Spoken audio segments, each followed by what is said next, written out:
그런데 오늘 본문은 이 부자 관리와 정반대가 되는 한 사람이 나옵니다. 그 사람의 이름이 바로 삭개오입니다. 이 부자 관리와 삭개오의 공통점이 두 가지가 적어도 있습니다. 첫 번째는 둘 다 부자였습니다. 두 번째는 예수님을 직접 대면하여 만나 예수님과 대화했던 사람들입니다. 그런데 그들이 극단적으로 다른 차이점을 나타내죠. 재물 때문에 이 부자 관리는 근심하면서 그곳을 떠나게 되고, 삭개오는 예수님을 자기 집에 청하면서 자기의 모든 재산을 포기하는 데 이르기 때문에 그렇습니다. 삭개오가 살던 동네는 여리고였습니다. 여리고는 한마디로 하면 무역 도시이고 왕의 휴양지가 있을 만큼 번성한 도시였습니다. 이스라엘 백성들이 출애굽한 다음에 가나안 땅을 지나서 요단강을 건넌 다음에 정복한 첫 번째 성의 이름이 바로 여리고죠. 그만큼 여리고는 이 지역과 저 지역, 특별히 요단 서쪽과 요단 동쪽을 연결하는 관문과 같은 도시였습니다. 그런 여리고라는 도시에서 세리장으로서 일하던 사람이 삭개오입니다. 우리로 하면 여리고시 세무서장이 바로 삭개오인 거죠. 우리가 지금 시대의 관점에서 보면 이 삭개오가 부자였겠다 이렇게 짐작할 수 있잖아요. 그런데 우리의 짐작대로 성경이 그렇게 증언합니다. 이 사람은 세리장일 뿐만 아니라 게다가 부자였다 이렇게 말씀을 합니다. 그 당시 이 세리에 대한 평판은 어떠했는가 우리가 여러 번 말씀을 통해서도 살펴보았습니다. 그 당시 로마 정부는 세금을 직접 걷는 게 아니라 세금을 걷는 어떤 사람들에게 세금을 징수할 수 있는 권한을 주고 할당액을 줍니다. 예를 들어 이 여리고시에서 1년에 100만 원씩 세금을 징수해서 로마 정부에 바쳐라 이렇게 하면 세금 징수 권한을 가진 사람이 자기의 임의대로 100만 원 이상의 세금을 이렇게 걷고 100만 원은 상납한 다음에 나머지는 자기가 갖는 거예요. 그러니까 아무리 공정하게 한다 할지라도 세금을 내는 사람 입장에서 보면 굉장히 억울하고 착취당하는 기분일 거예요. 근데 사람이 욕심이 끝간데가 없잖아요. 그러니까 그런 권한을 가지면 특별히 로마라는 뒷배를 가지고 있는 세리들이라면 온갖 악행들을 저지르면서 세금을 많이 거뒀을 것이 불보듯 뻔한 일이 아니었을까요? 그러니 그 세리들은 그 사회에서 죄인들로 취급받았습니다. 그 죄인들로 취급받는 것을 우리가 직관적으로 알 수 있는 게 있는데 거지들도 세리가 주는 돈은 받지 않았다고 그래요. 그만큼 이 돈은 악한 돈이라고 인정을 받았던 거예요. 거기에다가 민족적으로 보면 이 사람들은 매국노와 같은 것이죠. 우리가 지금 억압 속에 있는데 오히려 우리를 억제하고 있는, 강압하고 있는 로마 정부를 위해서 일하고 있으니까 이 세리에 대한 평판은 사회적으로 아주 좋지 않았습니다. 그런 여리고시의 세리장으로서 부자였던 이 삭개오가 하나의 소문을 듣는 거예요. 예수님께서 여리고를 지나가고 계시다는 소문을 듣습니다. 예수님은 지금 여기 여리고에서 하룻밤 주무시려고 마음을 잡수신 게 아니에요. 그냥 얘기 들어보면 계속 지나가고 계셨어요. 삭개오가 이런 얘기를 듣고 자기가 예수님 지나시는 곳을 가봤더니 사람들은 많고 자기는 키가 굉장히 작은 거예요. 그래서 자기가 나무 위로 올라가게 된 것입니다. 부유한 세리장 삭개오는 예수께서 지나신다는 소식을 듣고 그분이 어떤 분인가 하는 것을 마음속에서 알고자 하는 마음이 생겼어요. 추정을 해보건대 예수님의 잘 알려진 별명 중에 하나가 뭐냐면 죄인과 세리의 친구다 이런 게 별명이었어요. 아마 이 세리장이었던, 그래서 사회적으로 자기가 돈은 많지만 권한은 있지만 사회적으로 소외되고 배제되고 냉대받던 자기가 누군가 사회적으로 존경받는 한 인물의 친구가 될 수 있을까 하는 기대가 그의 마음속에서 일어날 법하겠죠. 그런 마음을 가지고 있던 이 삭개오는 예수님께서 자기 동네에 오셨다는 이 소식을 듣고 예수님을 보고자 하는 마음이 이렇게 불리듯 일어나게 됩니다. 예수님을 알고 싶었던 것입니다. 여리고의 세리장 삭개오에게 그의 삶을 송두리째 바꿀 사건이 하나 이렇게 다가온 것이나 마찬가지입니다. 예수께서 지나신다는 소식을 들은 그에게는 새로운 기대가 이렇게 일어났고 그 소망은 마침내 이전에 이 삭개오가 가지고 있던 삶을 완전히 바꿔놓는 다른 삶을 선택하게 만들었던 것입니다. 이게 참 어찌 보면 엄청난 복이고 삭개오에게는 위대한 일이라는 생각이 듭니다. 제가 이번 주에 간략하게 이렇게 읽었던 책이 두 번째 산이라고 하는 데이비드 브룩스의 책입니다. 인생은 사람들은 두 개의 산에 오르게 된다는 거예요. 첫 번째 산은 자기가 성공과 자아중심적 욕구를 추구하는 삶이죠. 돈을 많이 벌고 높은 자리에 가고 싶고 유명해지고 싶고 많은 권력을 갖고 싶고 하는 그런 걸 추구하는 삶, 이것을 첫 번째 산에 오르는 삶이라고 얘기했어요. 누구나 그런 삶을 추구하고 살죠. 살다 보면 사람들은 거기에 오르든지 오르지 못하든지 삶이 허망해지고 공허해져서 깊은 좌절과 절망에 빠지게 된다는 거예요. 그러면 좌절했거나 절망했거나 허무감에 빠졌거나 이 깊은 계곡 가운데 내려간 다음에 자기 자신을 발견하면서 이 첫 번째 산에 오르는 것이 진정한 행복이 아니라 두 번째 산이 있다는 것을 발견하게 된다는 거죠. 그 두 번째 산은 뭐냐면 타인과 공동체에 헌신하고 관계 속에서 행복을 추구하는 삶이에요. 그런 삶을 추구하게 된다고 하는 거죠. 최근에 빌 게이츠라는 사람이 유퀴즈에 나와가지고 사람들이 엄청 놀래고 그랬는데 빌 게이츠의 삶은 지금 두 번째 산에 오르는 삶이다 라고 말할 수 있죠. 이 책의 추천사를 빌 게이츠가 썼어요. 자기의 삶을 이렇게 뒤바뀌어 놓은 책이다 이렇게 말했던 책입니다. 여러분, 지금 삭개오가 딱 그런 것 같아요. 삭개오는 어떻든 간에 많은 돈을 벌고 권력을 갖고 그러면 자기가 행복하고 충분할 거라고 마음을 먹었던 것입니다. 그래서 아마 욕심껏 많은 돈을 모으고 그렇게 살았을 거예요. 그런데 어디서 오는지를 알지 못하지만 마음속에 그 큰 빈 공간에서 오는 허무함, 허전함, 이게 전부일까? 이게 다일까? 하는 마음이 그를 사로잡았고 세리와 죄인의 친구가 지나간다는 그 소식을 듣고 그분에게 다가갔던 것입니다. 오늘 본문 끝까지 가보면 이 삭개오는 깊은 계곡에 내려갔다가 두 번째 삶을 살기로 선택을 하게 됩니다.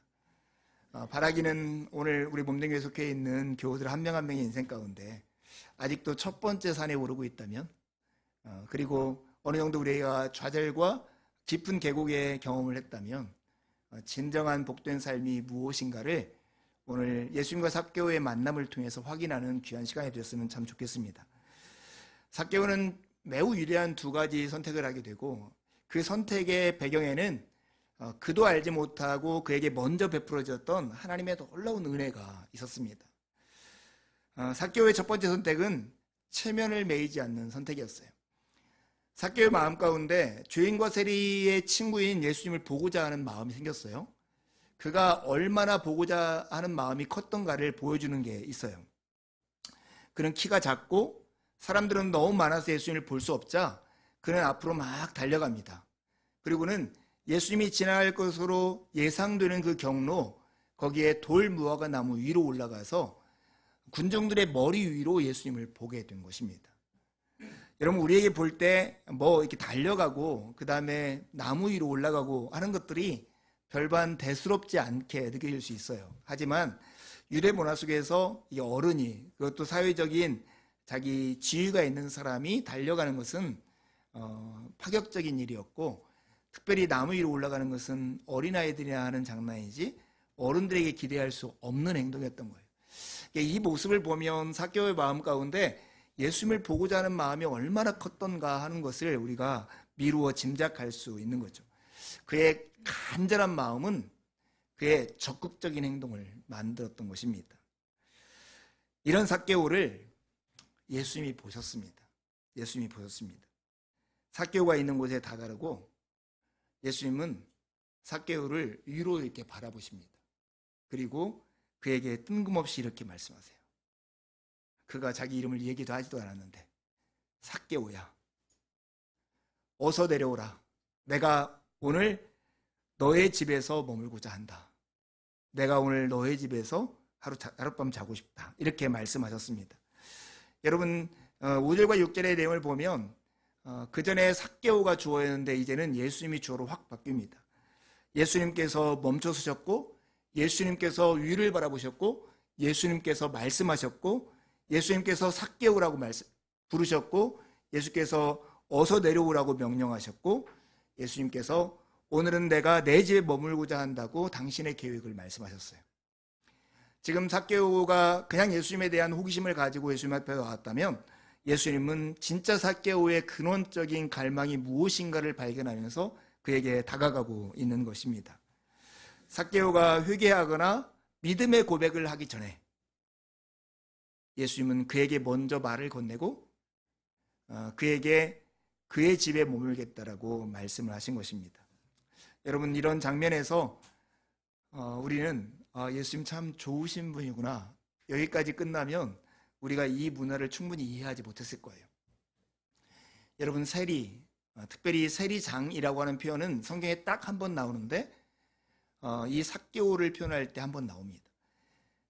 삭개오를 세리장이라고 표현한 것은 삭개오가 일반 그 세리가 아니라 세리들 중에서도 가장 대표적인 세리였다고 하는 거예요. 세리가 죄인이었고 거지들도 세리가 주는 돈을 받지 않았다면 그들이 어떻게 사회적 평판을 가지고 인식을 갖고 비난과 조롱의 대상이 되었던가를 우리가 짐작할 수가 있는 것이죠. 근데 예수님께서 이 세리장인 아마 여리고시에 있는 모든 사람이 알 법한 이 삭개오의 이름을 부른 거예요. 부른 것에서 그치지 않고 내가 너의 집에 머물겠다고 얘기하는 거예요. 유대인들은 식사를 하면 한 가족으로 받아들입니다. 그래서 유대인들에게 식사수를 받는 것이 아주 특별한 일이에요. 근데 예수님이 뭐라고 하냐면 내가 너의 집에서 잠을 자겠대요. 그것은 뭐냐면 내가 삭개오 너와 한 가족이고 하나가 되겠다 하는 예수님의 선언과 같은 거예요. 그런데 삭개오가 누구라고요? 죄인이라고요. 사회적으로.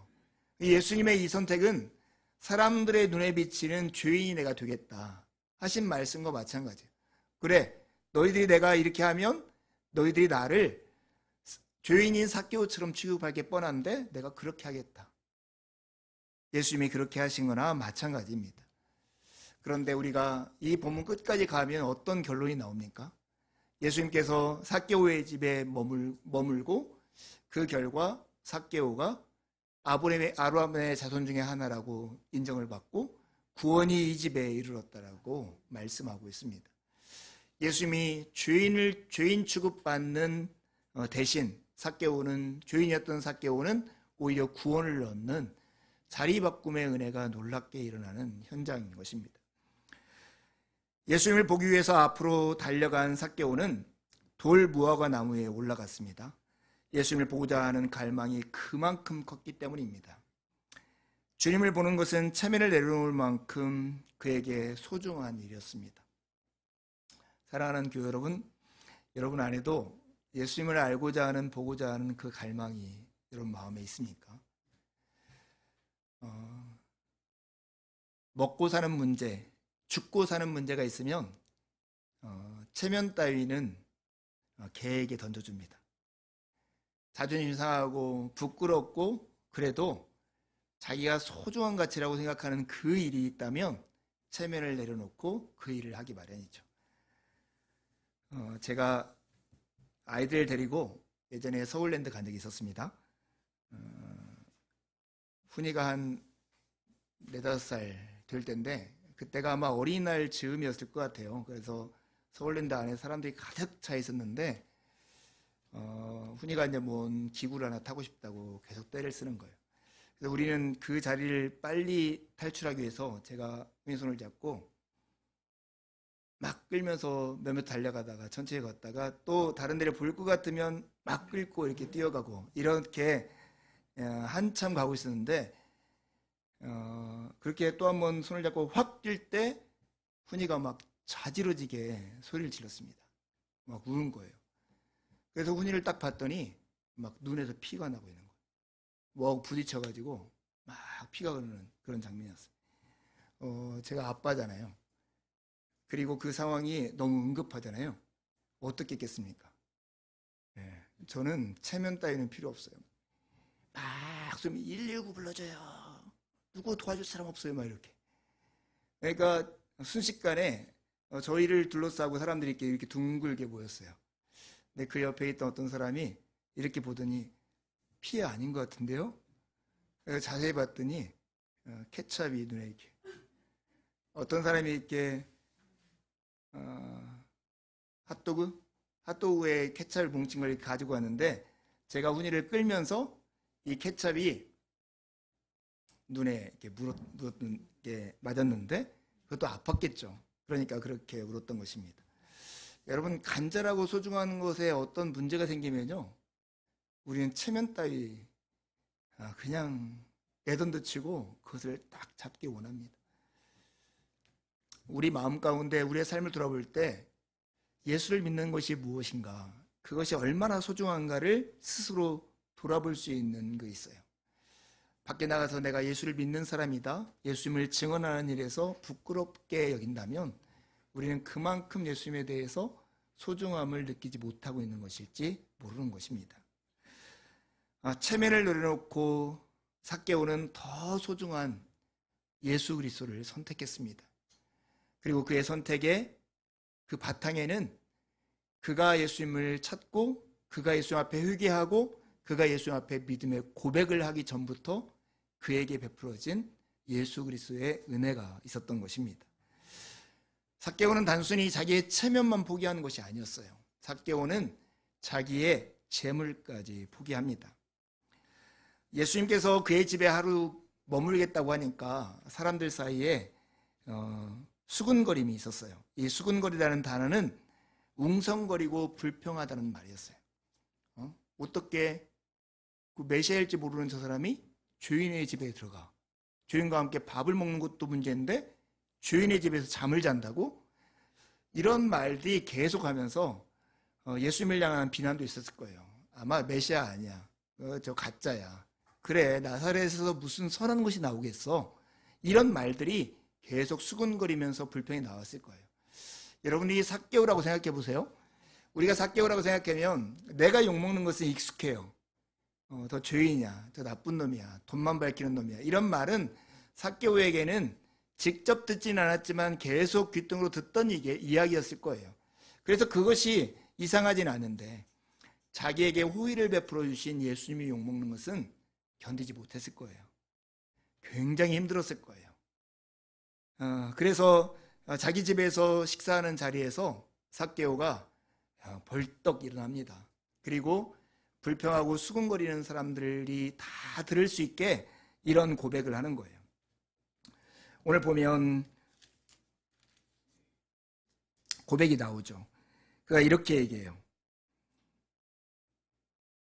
삭개오가 서서 주께 여짜오되 주여 보시옵소서, 내 소유의 절반을 가난한 자들에게 주겠사오며 만일 누구의 것을 속여 빼앗은 일이 있으면 내 갑절이나 갚겠나이다.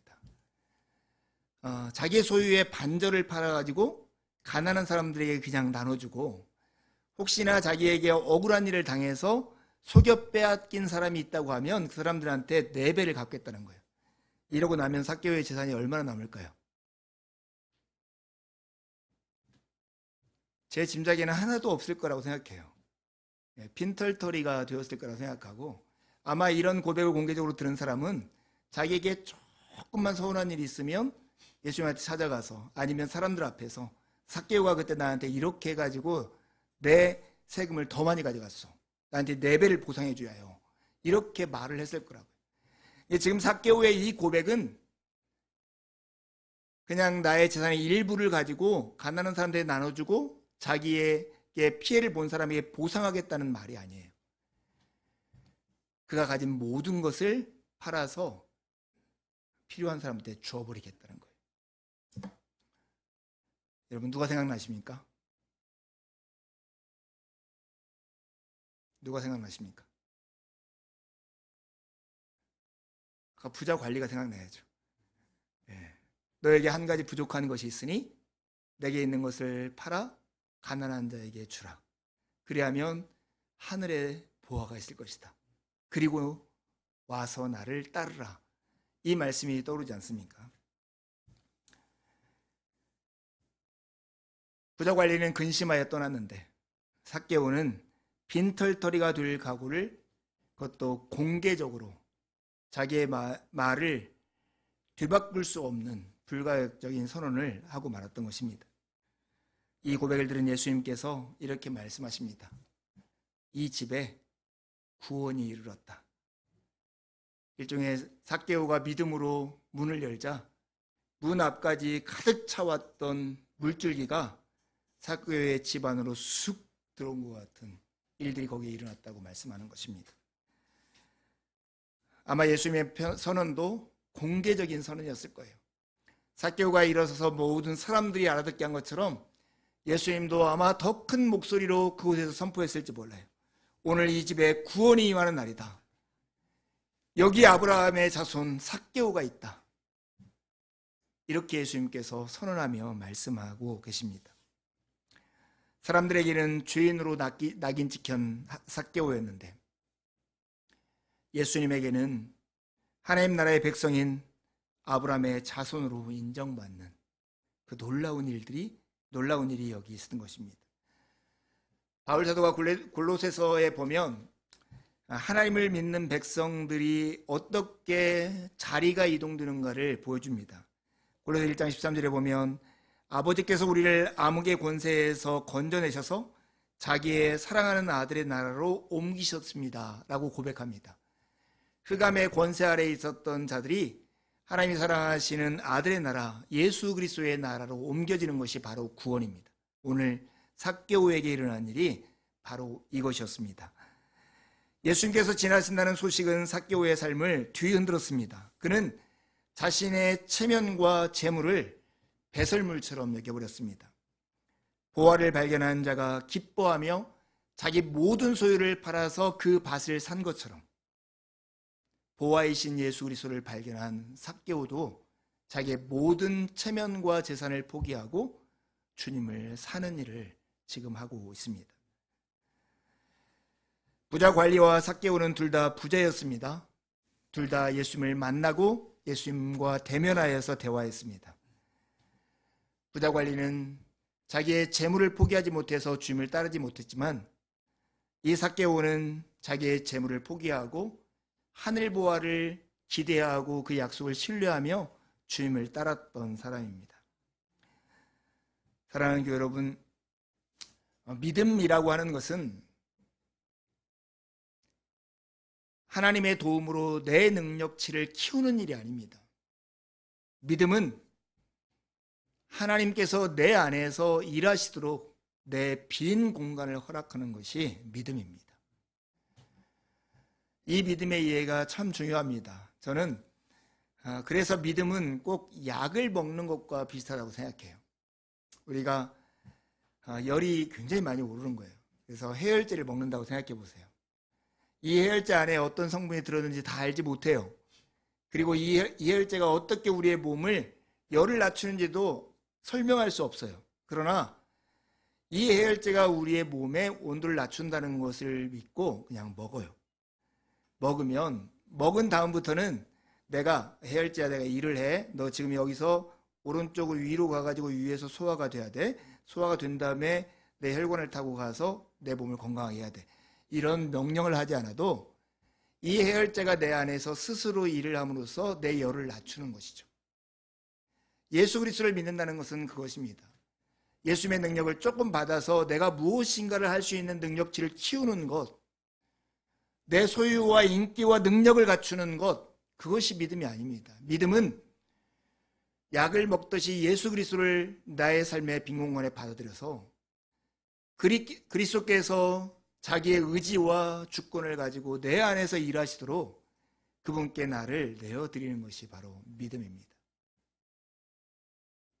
삭개오는 예수님이 필요했습니다.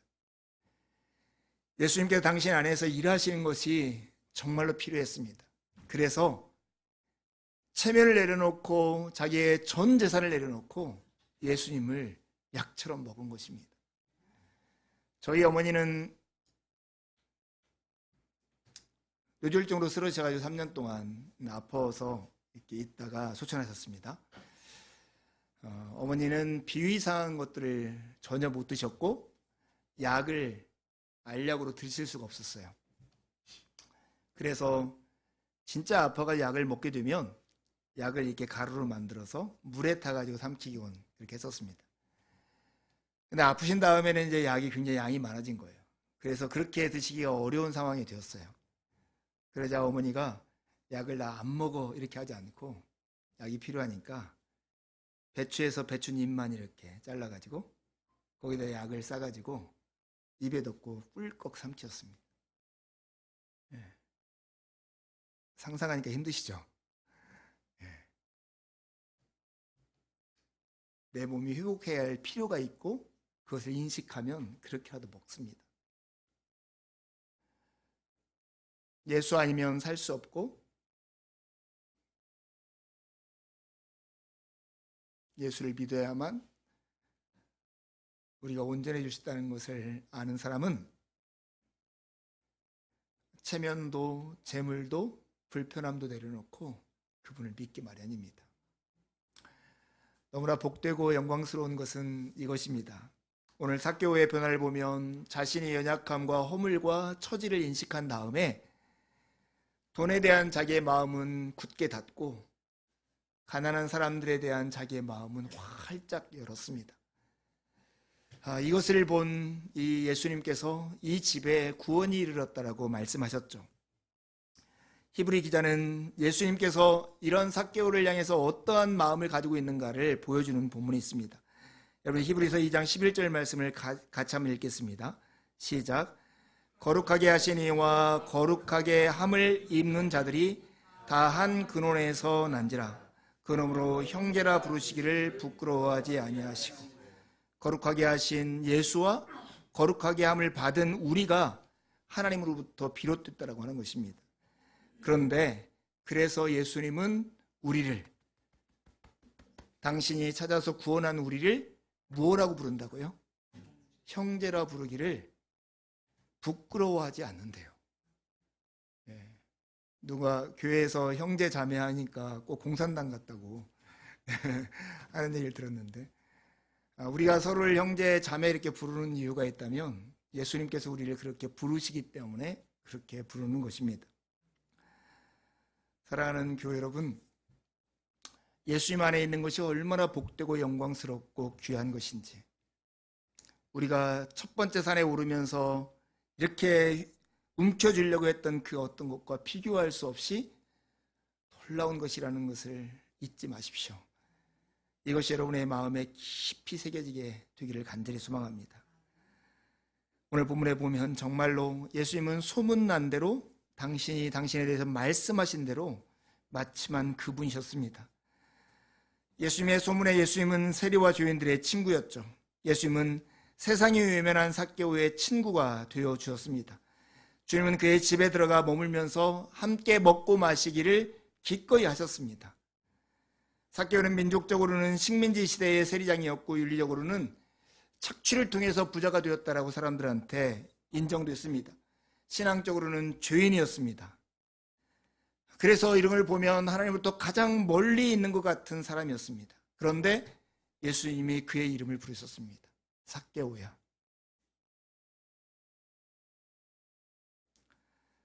김춘수 씨의 꽃이라고 하는 시를 대부분 다 알 것입니다. 내가 그의 이름을 불러주기 전에는 그는 다만 하나의 몸짓에 지나지 않았다.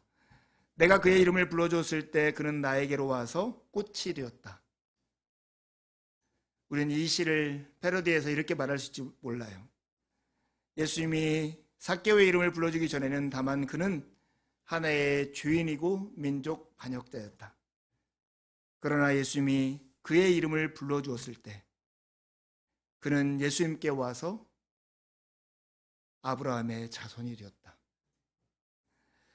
여러분, 삭개오라는 이름의 뜻은 아이러니하게도 의로운 사람, 정결한 사람 이런 뜻입니다.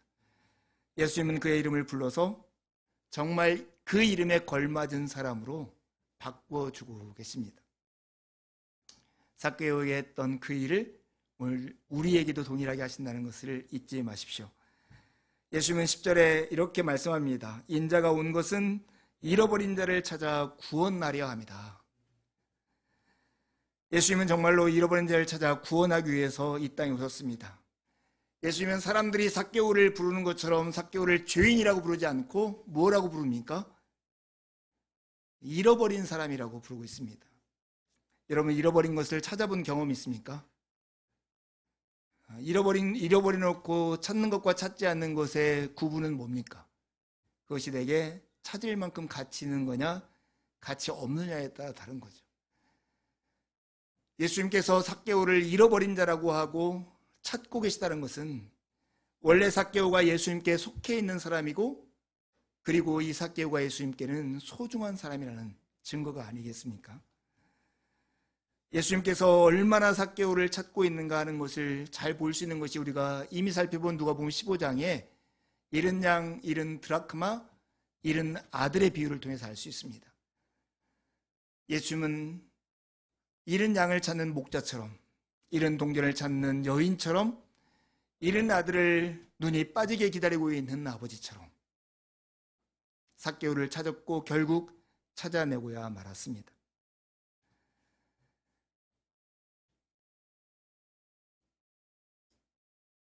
이 주님의 은혜가 늘 우리 눈앞에 있어서 우리가 하나님의 은혜로 의지해 살아가는 우리가 되기를 간절히 바랍니다. 저는 이 본문을 묵상하면서 마지막에 삭개오와 누가복음 18장에 나오는 부자와 관리가 어떤 차이가 있을까 하는 생각이 들었습니다. 창세기 3장에 보면 인류 최초로 범죄를 한 다음에 자기가 벌거벗었음을 안 다음에 아담과 하와가 취한 행동이 나옵니다. 그들은 동산을 거니시는 하나님의 소리를 듣고는 자기들의 벗은 몸이 두려워서 숨습니다. 그리고 스스로 부끄러워하는 것을 무화과 나무 잎으로 가리고 있었습니다. 어쩌면 인류가 가지고 있는 모든 보편적인 현실, 능력으로서 자기 무화과 나무 잎을 만들어서 자기의 부끄러움을 감추고 두려움을 피하려고 하는 행동이 아닐까 하는 생각이 들었습니다. 부자 관리는 자기의 이 무화과 나무 잎이 너무 소중한 나머지 자기를 가리고 있는 무화과 나무 잎을 내려놓지 못했다면, 삭개오는 그 재물 뒤에 자기가 숨지 않고 자기를 가리고 있던 무화과 나무 잎을 던져버리고 자기를 찾으시는 하나님 앞에 나왔던 것입니다. 삭개오를 찾아 구원하신 예수님은 지금도 잃어버린 자를 찾고 계십니다. 이럴 때 우리가 할 일은 우리가 사랑받을 만한 자격이 있음을 증명하는 것이 아닙니다. 우리를 찾으시는 주님의 얼굴 앞에 뻔뻔하지만 우리의 모습 이대로의 우리의 연약함을 가지고라도 주님 앞에 우리의 얼굴을 내보이는 것입니다. 삭개오를 받아주셨던 주님의 은혜는 오늘도 연약한 우리를 받아서 신자 성도라는 그 이름에 걸맞게 우리를 빚어주실 것입니다. 함께 기도하시겠습니다.